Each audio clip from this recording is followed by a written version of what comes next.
যে অনেক মহিলা এসে বলবে, ভাবি আপা কি বলবো, আর আপনার ভাই এত কেয়ারিং, কি যে যত্ন করে আমারে, আমার দিক খুব খেয়াল রাখে, একটু সমস্যা হতে দেয় না, বাইরে গেলে একটু পর পর ফোন দিয়ে মেসেজ দিয়ে খবর নেয়। বুঝবেন যে সাক্ষাৎ শয়তান হাজির হয়ে গেছে। এই লোক হয়তো সৎ উদ্দেশ্যে বলছে, কিন্তু শয়তান তাকে দিয়ে বলাচ্ছে আপনাকে অশান্তিতে ফেলার জন্য। মনে রাখবেন, যারা নিজেদের তারিফ করে তারা হয়তো পজিটিভ মানুষ দেখে তারিফ করে, তাদের সংসারে এমন এমন অশান্তি হয় যেগুলো হয়তো আপনাদের হয় না, শুধুমাত্র শয়তান ওইগুলো আপনার সামনে হাজির করছে। খবরদার, ওইগুলো দেখে খুব সহজেই একে অন্যের প্রতি জাজমেন্ট করতে যাবেন না। তাহলে দাম্পত্য জীবনে সুখ শান্তির জন্য অন্যের সুখের মিথ্যা গল্প শুনতে যাবেন না। যদি সত্য গল্পও হয় তবুও মনে রাখবেন যে হয়তো সে একটা দিক তুলে ধরছে, তাদের আরো চ্যাপ্টার আছে সেটা তারা তুলে ধরছে না, তাদের চাইতে আমরা আলহামদুলিল্লাহ কম সুখে নাই। নিজেদের পজিটিভ গুলো দেখার চেষ্টা করবেন। 8 নম্বর, ক্ষমা করতে শেখা। দেখুন, ক্ষমা করতে না পারলে দাম্পত্য জীবনে কেন, কোন জীবনে আপনি কখনো সুখী হতে পারবেন না। সবকিছুকে অনেক বড় করে দেখবেন না, অনেক কিছুকে ক্লোজ করবেন, ছোট করবেন। এবং মনে রাখবেন, আল্লাহ তাআলা ক্ষমাশীলকে ভালোবাসেন। কোরআনে আল্লাহ তাআলা একাধিক জায়গা বলেছেন, যারা ক্ষমা করে আল্লাহ তাদেরকে ভালোবাসেন। আপনি যদি বলেন যে কতবার ক্ষমা করব, যতবার আপনি আল্লাহর কাছে ক্ষমা আশা করেন, আপনি আপনার স্ত্রীকে, আপনি আপনার স্বামীকে, আপনার জীবন সঙ্গীকে, যে কোনো মানুষকে ততবার ক্ষমা করবেন। আপনি জীবনে একই পাপ কতবার করেন, আল্লাহ মাফ করবেন আশা করেন না? তাহলে আপনার আল্লাহর বান্দাকে কেন আপনি ক্ষমা করবেন না? বিধায় ক্ষমা করা এটা শিখতে হবে। কখনো কোনো ভুল হয়েছে বুঝতে পারলে পণ্ডিতি না করে সাথে সাথে ভুল স্বীকার করা জানতে হবে, যে হ্যাঁ এটা আমি ভুল করেছি। হ্যাঁ, এটা স্বীকার করলে সে একটু মাথায় উঠে যাবে, সে একটু লাই পেয়ে যাবে, পাক। কিন্তু এটা একটা ভালো গুণ, পরবর্তীতে এটাকে ব্যালেন্স করতে পারবেন অন্যভাবে। ভুল স্বীকার করবেন। মেয়েদের সাথে বিশেষ করে যখন ঝগড়াঝাটি হয়, কোনো কিছু হয়, মনে করেন ঝগড়া তুমুল আকারে চলে গেছে, এখন আপনার স্ত্রী আপনার মৃত্যুদণ্ড জারি করবেন, জাস্ট এটা বাকি আছে।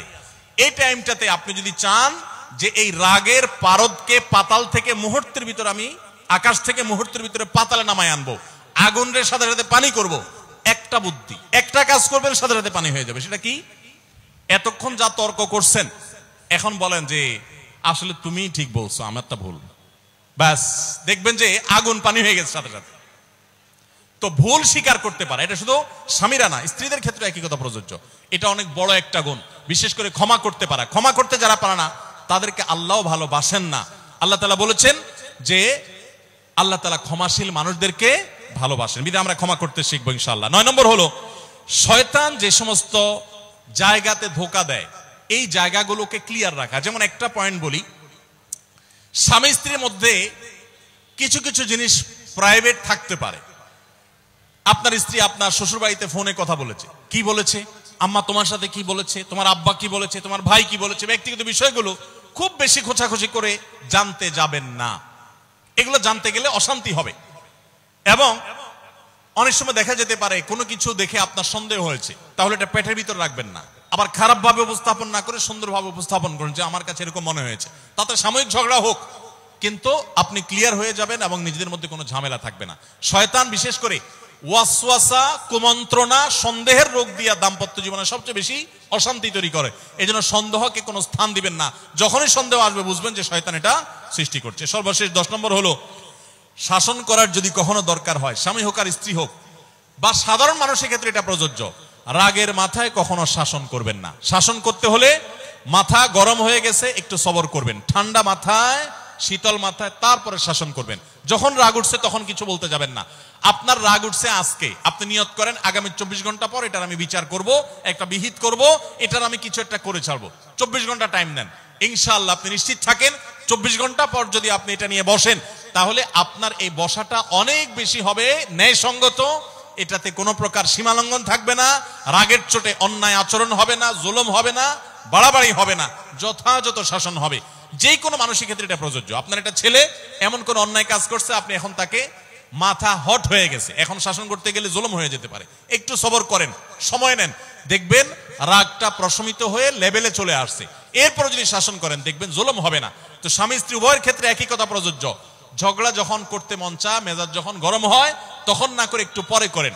আমি সৌদি আরবে প্রবাসে যখন ছিলাম, আমি দেখেছি অনেক বাংলাদেশি ভাইরা, তখন নেটের এত বেশি প্রচলন ছিল না, তারা মোবাইলে একটার পর একটা কার্ড রিচার্জ করতো 50 রিয়াল 100 রিয়াল দিয়া। কেন? শুধুমাত্র বউয়ের সাথে ঝগড়া করার জন্য। কিসের জন্য? কারণ কথা বলতেছে, মনে করেন কোন একটা বিষয় নিয়ে তুমুল বিশ্বযুদ্ধ বেঁধে গেছে দুজনের, এখন এই পাশ থেকে ওই পাশ থেকে কথা চালাচালি ঝগড়াঝাটি চলতেছে, চিল্লানি চেঁচামেচি, হঠাৎ করে লাইন কেটে গেছে, ব্যালেন্স শেষ, দৌড় দিয়ে চলে গেছে দোকানে, এই তাড়াতাড়ি একটা কার্ড দেন ভাই, তাড়াতাড়ি রিচার্জ করতেছে। কেন? তাকে এখন কি করতে হবে? অসমাপ্ত ঝগড়ার সেকেন্ড ইনিংস শেষ করতে হবে।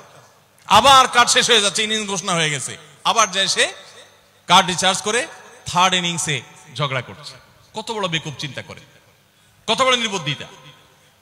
এই ঝগড়াটা স্বামী স্ত্রী যদি দুই জায়গায় থাকেন, ফোনে যদি ঝগড়া হয়, আমি বুদ্ধি দেই যে ফোনটা যখনই দেখলেন যে ঝগড়া শুরু হয়ে গেছে, তখন সাথে সাথে মোবাইলটা অফ করে ফেলান।